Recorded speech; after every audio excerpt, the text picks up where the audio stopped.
canal Justiça no Direito. Eu sou o advogado Pedro Ferreira e estou aqui ao vosso dispor para esclarecer temas de suma importância do dia a dia do povo brasileiro. Hoje eu falarei da famosa restrição interna bancária. Aquela restrição que gera uma imensurável satisfação, por não dizer revolta, em todos os correntistas bancários que têm tal apontamento. Mas nesse vídeo você aprenderá como acabar com essa restrição interna bancária, ok?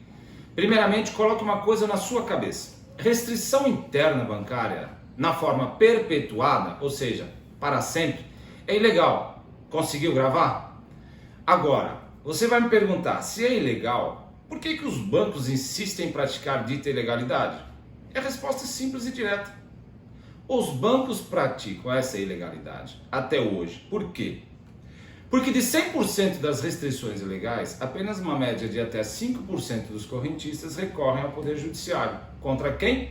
Contra os bancos, exigindo o cancelamento, ou seja, aquela baixa dessa restrição. Falei, mas aonde se encontra a legislação que essa prática é ilegal? Muito bem.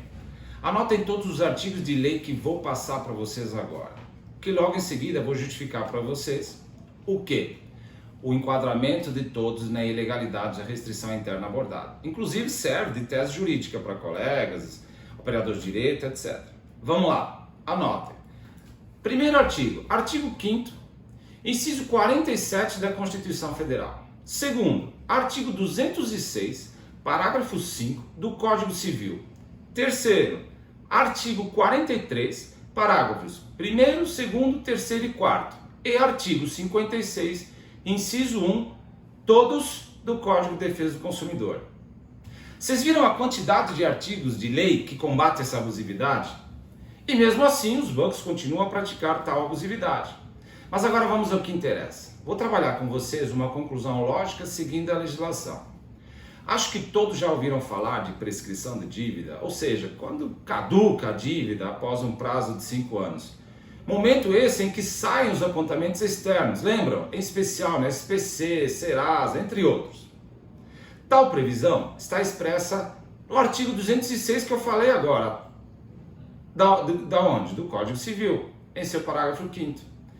Inciso 1º, o qual resumidamente diz assim: prescreve em 5 anos a pretensão do credor de receber as dívidas vencidas. E por conta desse mandamento, as anotações ditas externas, aquelas, Serasa, SPC, entre outras, automaticamente deixam de existir.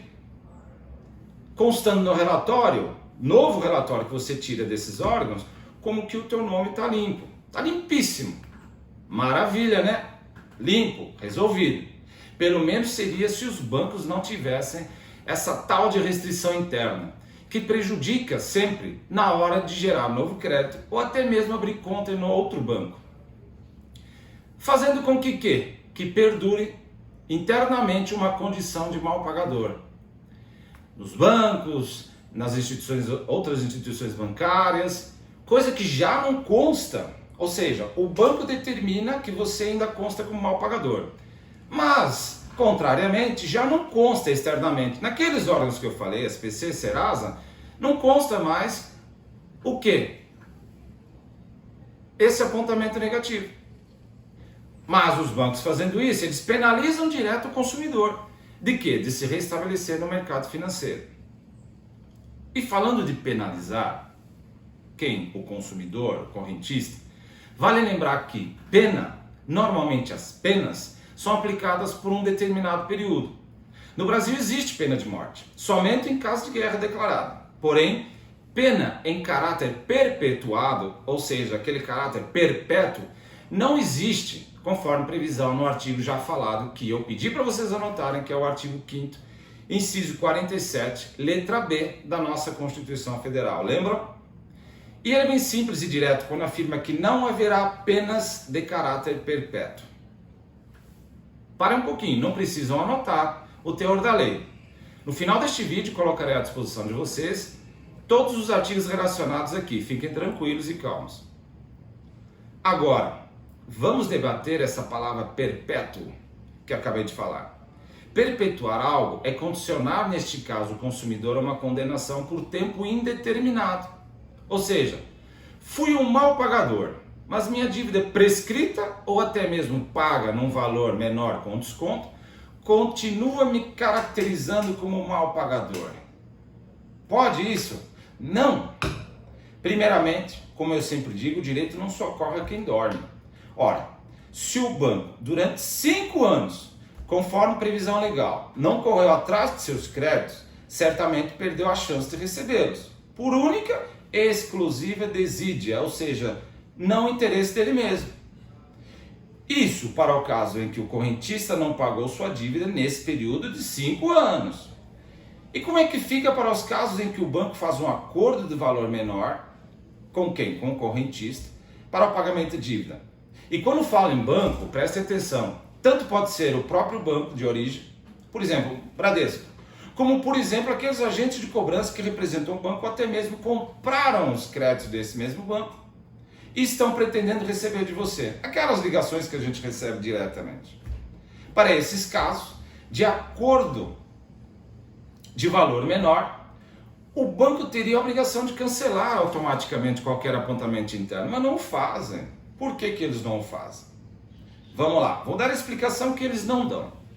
Normalmente o banco só baixa a restrição interna se o correntista no mínimo pagar o valor de origem. Vou dar um exemplo. A dívida originária é de R$1.000 e hoje está atualizada em 3.000. Nesse caso, se você pagar os R$1.000, o banco automaticamente retira a restrição interna. Mas atenção, isso não tem sido uma regra, tendo em vista que diversos bancos, mesmo você pagando o valor originário do débito, mesmo assim, não têm retirado ditas restrições sob a alegação de que você já deve ter ouvido, aquela de negociação com prejuízo. Por conta disso, permanece a restrição interna no banco. Logicamente, isso fere todos os princípios constitucionais, contratuais, legislação específica, por exemplo, o Código de Defesa do Consumidor, entre outras. Por isso, a denominação de prática ilegal. Mas agora, a cereja que faltava no bolo, como resolver tudo isso? Querem saber? Sim, claro que vocês querem saber. Para isso que vocês assistem esse vídeo em busca do conhecimento, para de uma vez por todas combater as atrocidades praticadas pelas instituições bancárias. Vamos às dicas. Em primeiro lugar, você mesmo, você correntista que nos assiste, deve procurar o seu banco. Aquele banco onde originou a dívida, independentemente se já prescreveu a dívida, aquela que já se passaram 5 anos, lembra? Ou após quitar o valor de um acordo de menor valor e solicitar que o banco lhe permita adquirir um dos seus serviços. Por exemplo, cartão de crédito. Vá lá, solicite. Se o banco lhe negar, peça para que justifique a sua negativa, o qual terá a obrigação do banco, é de esclarecer o motivo dessa negativa. Alguns bancos vão lhe falar assim: a dívida permanece com restrição interna. Outros vão falar que não sabem o que acontece, é do sistema, não sabe o que acontece. Ou que não podem repassar as informações que são sigilosas. Preste atenção, nesse momento, leia para o gerente que lhe atendeu o artigo. Eu lhe aconselho a levar o Código de Defesa do Consumidor no bolso, pega aquele pequeno, leva no bolso, e lê o artigo 43 do Código de Defesa do Consumidor, em seus parágrafos 1º, 2º, 3º e 4º do Código. Que de forma resumida diz o seguinte: o fornecedor, detentor do direito de obter informações cadastrais, deve repassá-las ao seu correntista, seu cliente, sem que as omita, certo? O banco, que essa mesma instituição que você fez o serviço, que você fez a aquisição do produto, que você gerou uma dívida, ele não pode ocultar tais informações, sobre pena de multa prevista no artigo 56, inciso 1º, ok? Do Código de Defesa do Consumidor. E como fazer prova disso? Preste atenção a essa dica. Das duas, uma. Ou você grava a conversa, pega no seu celular, grava a conversa com a pessoa que lhe atendeu, normalmente será o gerente que vai lhe atender, o gerente de sua conta que vai lhe atender. Ou você salva a conversa se for realizada via mensagem, via WhatsApp, via e-mail, que seja. Com isso você escolhe. Com essa prova, você poderá ir até o PROCON mais perto da sua residência.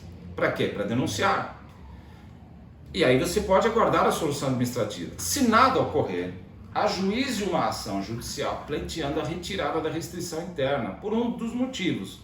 Ou porque a dívida já prescreveu, passaram-se mais de 5 anos e o banco nada cobrou.